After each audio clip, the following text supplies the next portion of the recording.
Jésus ne parle de la rigueur de ses jugements que pour nous les faire éviter. Il crée en nous la crainte, pour nous faire désirer son amour.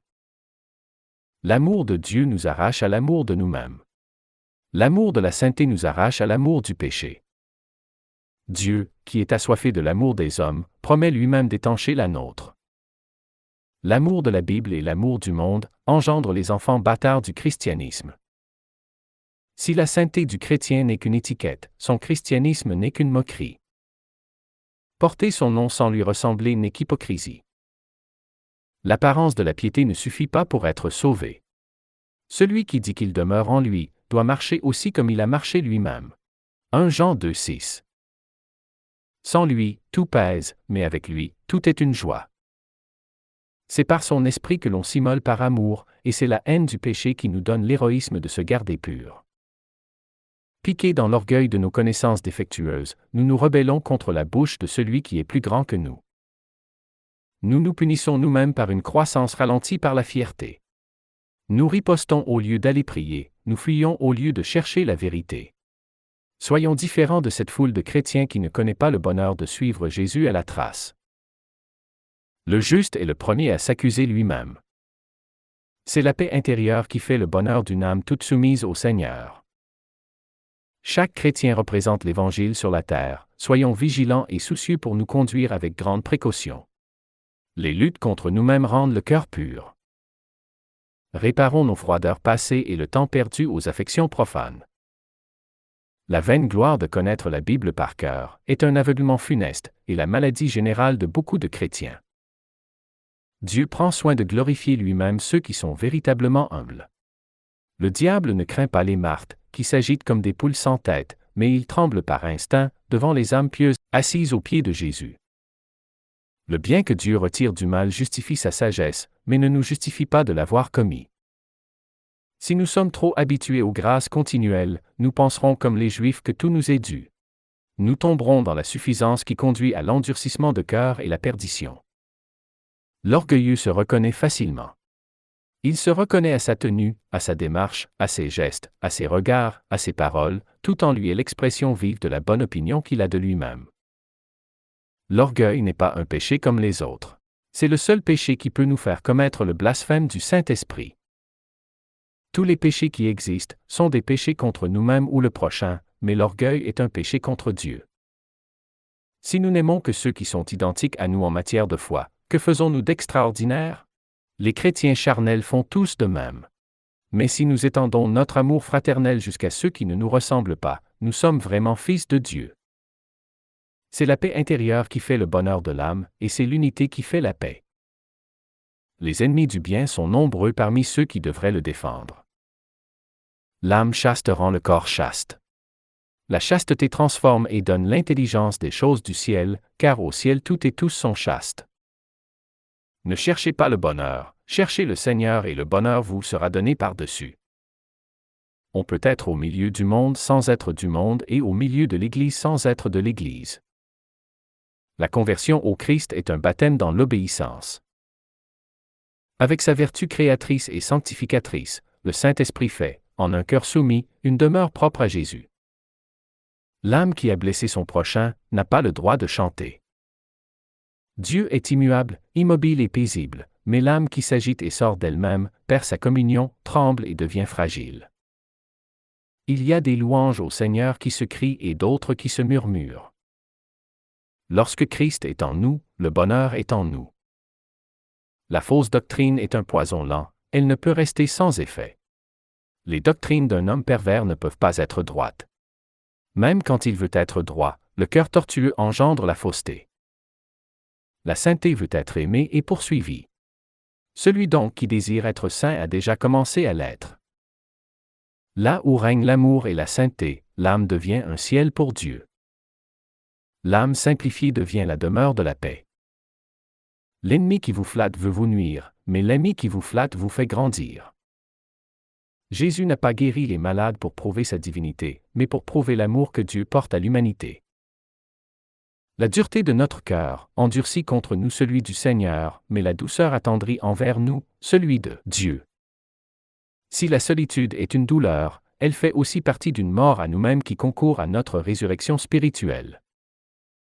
Christ a vaincu la chair avec ses besoins, et celui qui est en lui participe à sa sainteté. Rendons grâce à celui qui nous redonne à ses pieds ce que la compagnie des hommes nous avait enlevé. Celui qui a la haine en est aveuglé, il défend sa haine et non plus la vérité. Je plains ceux qui parlent sans cesse de vérité, mais qui n'y marchent pas dans leur cœur. Le salut n'est pas dans la vérité, mais dans la charité. La vérité parle avec calme et connaissance, mais l'ignorance s'irrite et s'énerve en tout temps. Celui qui parle des choses qu'il n'a pas sondées, se fortifie dans l'erreur, et il égare les autres avec lui. La vérité est une mer tranquille, un rocher de stabilité et d'un bon sens éprouvé. L'erreur est toujours agitée et mal appuyée. L'ignorant affirme des choses qu'il n'a pas expérimentées. Les âmes à la remorque de leur sensibilité développent une piété futile et illusoire. L'une des parties importantes du ministère de prophète est d'inspirer la crainte de Dieu à ceux qui ne l'ont pas et de la redonner à ceux qui l'ont perdue. L'orgueil vient et souille tout ce qui était bon au départ. Mieux aurait valu ne pas faire une bonne action que d'en avoir tiré ensuite une malsaine satisfaction. L'amour de la vérité, sans l'amour de la paix, n'est que de la boucherie. La conscience est comme un chien. Le seul chien qui n'aboie plus, c'est le chien mort. La conscience qui ne ressent plus de culpabilité est une conscience morte, donc en route vers la perdition. Si nous n'accomplissons pas les œuvres que Dieu a préparées d'avance afin que nous les pratiquions, nous tomberons dans les péchés que le diable a préparés d'avance afin que nous y tombions.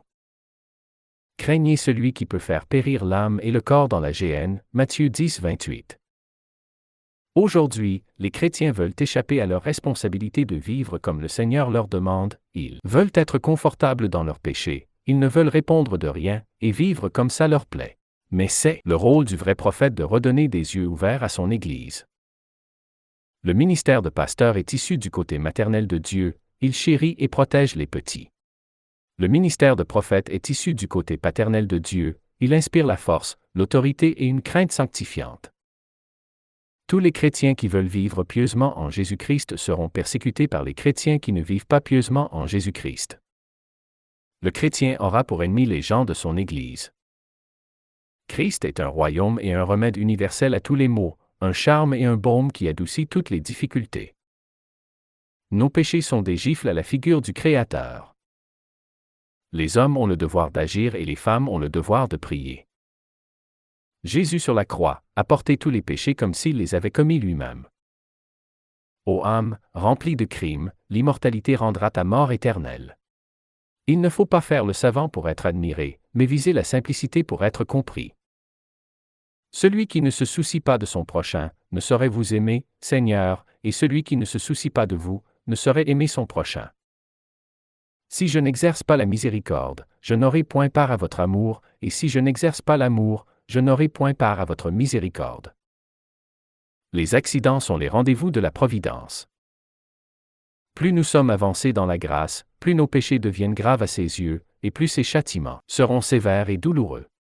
Malheur à l'âme qui oublie les châtiments du Seigneur, et se laisse glisser dans le relâchement, car elle s'expose à en recevoir de plus grands. Le problème de la rechute est toujours le même, le désir de commettre le péché est plus grand que le désir de ne pas le commettre. Celui qui est double de cœur s'attire la discipline du Seigneur. Quelle est belle, la liberté de servir le Seigneur, lorsque le cœur est entier aux affections de l'esprit. Donnez à Dieu toutes vos affections, et vous ne serez jamais ravagés par celles qui vous manquent sur la terre. Le ciel est partout où nous sommes, quand nous avons les yeux fermés. Tout chrétien est un calice vivant où Dieu se complaît. Il est une demeure pour nous et nous sommes une demeure pour lui. Celui qui fait pleurer les autres par malice, s'amasse un trésor de colère sur sa tête. Les amis ne manqueront pas à celui qui ne juge pas. Quoi de plus indigne d'un chrétien que les péchés du corps? Nous avons accepté un Jésus chaste, un prophète, vierge, et nous sommes habités par l'Esprit Saint de Dieu. Rappelons donc notre corps à l'ordre, et frappons-le par le jeûne. Qu'il soit notre esclave, et non notre maître. Alors la grâce et la faveur du Seigneur seront sur nous.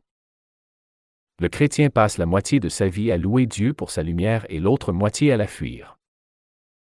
Celui qui ne demande pas la grâce de s'amender est suspect de ne pas vouloir le faire. Beaucoup aiment le sentiment de se sentir prophète. Ils brisent le cœur de ceux qu'ils égarent. Ceux qui, dans le monde, n'avaient rien qui les distinguait, trouvent maintenant dans les églises une plateforme toute désignée pour trouver la gloire personnelle, c'est-à-dire s'autoproclamer prophète. Les jeunes chrétiens ne savent pas faire la différence entre un homme de Dieu et un orgueilleux. Et croyez-moi, cette faiblesse est très fortement exploitée par les chercheurs de gloire humaine. Ce que l'âme innocente perd en vertu ne se retrouve jamais. Laissons les littératures infectes et ne péchons pas contre notre baptême. Sur la terre, il y a deux sortes de personnes, il y a celles qui se donnent aux autres et celles qui prennent aux autres. Laquelle êtes-vous?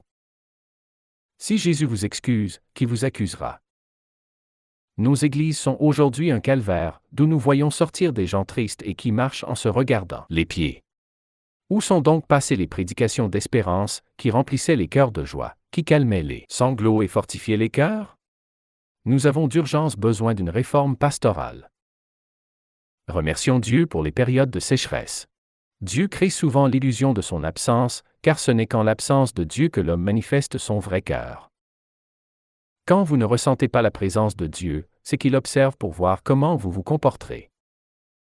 Si Dieu ne fait pas encore de discernement entre les bons et les méchants, c'est pour mieux le faire au jour du jugement. Un docteur des Écritures a la responsabilité d'équilibrer les Écritures. Il ne doit pas placer la crainte là où doit être placé l'amour, et ne pas placer l'amour où doit être placée la crainte. La vraie grandeur est de se moquer de la grandeur. Ne me dis pas de quelle église tu fais partie, mais montre-moi combien ton cœur ressemble à celui de Jésus-Christ. Ne me dis pas à quelle église je dois appartenir, mais apprends-moi à ressembler à Jésus. Les églises ne sont que des supports utiles, le royaume de Dieu est dans le cœur. Le dessein de Dieu concernant l'Église locale est de permettre aux âmes faibles de s'appuyer sur les fortes. Un vrai docteur des Écritures ne réforme les doctrines que pour mieux réformer les cœurs et les vies. Les faux docteurs ne font que casser des doctrines pour fomenter la dispute et pour mieux diviser les églises. En dansant avec le diable, on se brise une jambe. Et quand l'on veut revenir vers le Seigneur ensuite, cette jambe ne se guérit qu'après une longue probation. Trahir la confiance de Dieu implique toujours de très longues et douloureuses conséquences. Gagner la confiance de Dieu à nouveau ne se fait pas en claquant des doigts. Alors réfléchissons bien à ça, avant de sauter la clôture. Jésus est notre porte, et derrière cette porte, se trouve une lumière si belle et si blanche, que je n'ai qu'une envie, c'est de me précipiter dedans. Aujourd'hui, je comprends les papillons. Ne pas être d'accord nuit à la communion fraternelle. Animé d'un esprit bienfaisant, on peut rester d'accord, même dans le désaccord doctrinal. Toutefois, le glissement est facile, de l'amour à l'animosité, et du partage à la rivalité. Il ne restera de nous que ce que Christ aura placé en nous. C'est là, tout l'essentiel de la foi. Là où il ne comprend pas les enseignements de l'esprit, le chrétien charnel dit qu'il s'agit du démon. Le plus grand ennemi des églises n'est pas le diable, mais l'ignorance.